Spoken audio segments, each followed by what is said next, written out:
Salut à tous les amis, j'espère que vous allez bien. On se retrouve aujourd'hui midi comme d'habitude. Ce soir, match contre le Celta Vigo, match capital pour assurer ou combattre l'Atlético Madrid et le FC Séville pour la deuxième place. Une victoire ce soir sera un avancement immense vers cet objectif à atteindre. Comme Xavi l'a expliqué, raison économique oblige et même sportive, finir deuxième c'est toujours plus intéressant. Et on va passer c'est ce qui nous intéresse le plus, c'est-à-dire le mercato. Le mercato, il y a pas mal de rumeurs ces dernières heures. On va essayer de faire le tri comme d'habitude. Comme vous le savez, on commence encore une fois par ce qui nous intéresse le plus, c'est-à-dire le mercato au niveau des départs. Le départ de Coutinho qui est pour l'instant très très proche. Alors, pour faire le point sur Coutinho, comme vous le savez, prêté à Aston Villa ces 6 derniers mois avec Steven Gerrard, qui est son coach, qui l'a convaincu pour venir. Et franchement, ça n'avait pas très facile à le faire au début. Finalement, ça a été le cas. Comme vous le savez, ces dernières semaines, c'est un peu plus compliqué au niveau du jeu pour Coutinho, mais de manière générale, depuis son arrivée, il a réussi plutôt bien en Angleterre à Aston Villa. Évidemment, l'option d'achat qui avait été fixée à 40 millions d'euros, qui est quand même une somme assez énorme, à la base, c'était une somme qui avait été fixée pour la forme, mais ils se sont rendus compte que le joueur était très performant, que Gerrard, qui est très ami avec Coutinho, voulait finalement le garder pour une plus longue durée. Et donc, automatiquement, comme il lui reste un an de contrat, eh bien, Aston Villa serait disposé et négocie déjà avec le FC Barcelone pour baisser cette option d'achat. Le Barça qui c'est très heureux de s'en débarrasser, gros salaire. Et en plus, si tu récupères un petit peu d'argent sur lui, alors qu'en septembre, il voulait le donner à qui il voulait, il ne faut pas l'oublier ça non plus.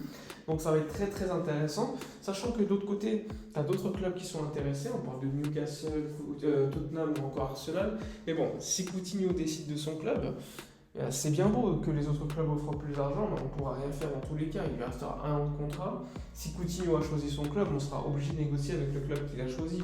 On ne sera pas dans cette position de force comme on pourrait être avec d'autres clubs malheureusement. Donc Coutinho, on parle de 20 millions d'euros environ cet été.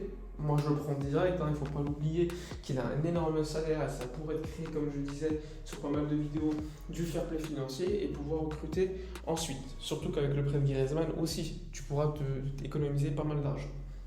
Donc voilà pour Coutinho, voilà pour Griezmann assez rapidement. De l'autre côté, le Barça essaie de se débarrasser de 9 autres joueurs, ce qui est énormissime pour une restructuration d'effectifs.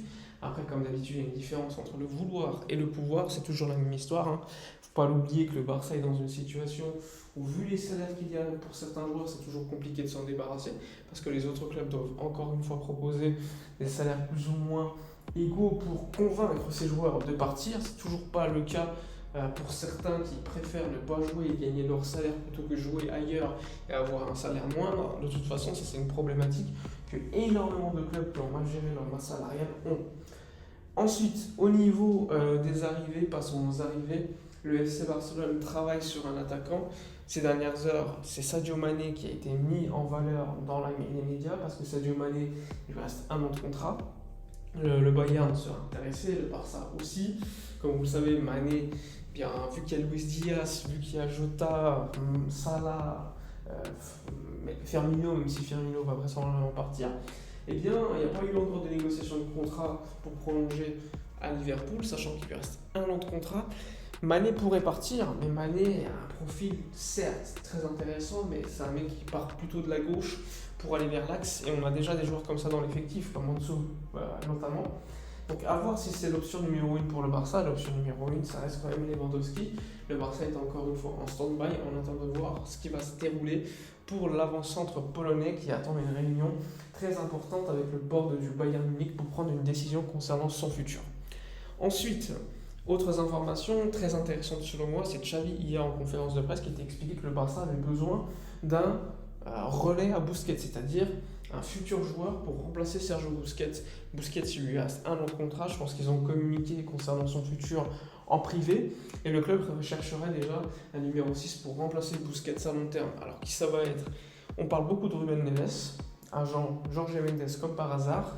On parle évidemment de Zubimendi, la Real Sociedad, et surtout de Tchouaméni, le joueur de Monaco qui veut partir cet été à l'étranger, qui est très très intéressé pour partir. On sait qu'il y a déjà des clubs très intéressés comme Liverpool, le Real, Chelsea, etc. Donc des grosses équipes qui ont beaucoup d'argent. Mais le Real ne serait pas vraisemblablement prêt à acheter un milieu de terrain cet été. Donc ce serait plutôt un club anglais. Un club anglais. Le Barça a compris que Tchouaméni est un joueur d'une grande qualité.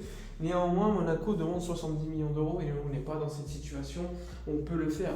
Donc ça va être très très compliqué de trouver un relais l'année prochaine, enfin cet été, à Sergio Busquets sur le mercato qui soit intéressant, parce qu'on parle quand même de joueurs très très chers. Mais s'il y avait possibilité d'en prendre un, clairement Tchouaméni devrait être le choix numéro 1 du FC Barcelone, parce qu'il ne faut pas l'oublier, ça reste un joueur d'une très très grande qualité. Ensuite, le FC Barcelone est en pleine restructuration d'effectifs, j'en parlais lors de vidéos précédentes. Le Barça rechercherait 7 recrues, sachant qu'il y a déjà Christensen et Kessié qui sont assurés. Il reste donc 5 joueurs à prendre. On parle beaucoup du latéral gauche avec Marcos Alonso, du latéral droit avec Azpilicueta. On peut se poser la question de qu'est-ce qui va devenir Alves, parce que déjà il y a Dest, donc si tu fais venir un latéral droit en plus, clairement ce sera un message pour dire à Alves qu'il faut partir. Ensuite, un milieu de terrain, comme je vous l'ai dit, qui est recherché, un défenseur central supplémentaire. Ça, c'est quand même quelque chose assez dingue, parce qu'on a déjà beaucoup de défenseurs centraux, il faut s'en débarrasser. Umtiti est disposé à partir, l'anglais aussi. On a pris Christensen. Est-ce que c'était le bon choix de les prendre, sachant qu'on cherche encore une fois un central supplémentaire aujourd'hui? On peut se poser la question, c'est un petit peu comme Kessié, on le prend, mais on cherche encore une fois un milieu de terrain en plus. Après, Kessié a un profil assez intéressant pour la sortie de banc, parce que c'est un mec qui est offensif, qui marque des buts, etc. Mais le Barça aujourd'hui n'a pas besoin de ça en priorité, a besoin plutôt d'un relais à Busquets, comme je l'ai dit, lors des minutes précédentes. Donc à voir ce qui va se dérouler lors des prochaines semaines au niveau du mercato du FC Barcelone, qui aujourd'hui est en plein travail pour se renforcer. Beaucoup de d'hispanisation, comme vous l'avez pu voir, Marcos Alonso, Azpilicueta et d'autres joueurs qui sont pistés, beaucoup d'Espagnols. Xavi veut quand même hispaniser ce FC Barcelone. On parle peu de Serginho Dest pour l'instant, très très dur d'en parler, il y a peu de rumeurs le concernant. Et de l'autre côté, à gauche, Jordi Alba va vraisemblablement voir un concurrent à son poste venir enfin, la priorité du Barça. C'est quand même ce poste de latéral gauche qui, depuis des années, est donné automatiquement à Jordi Alba.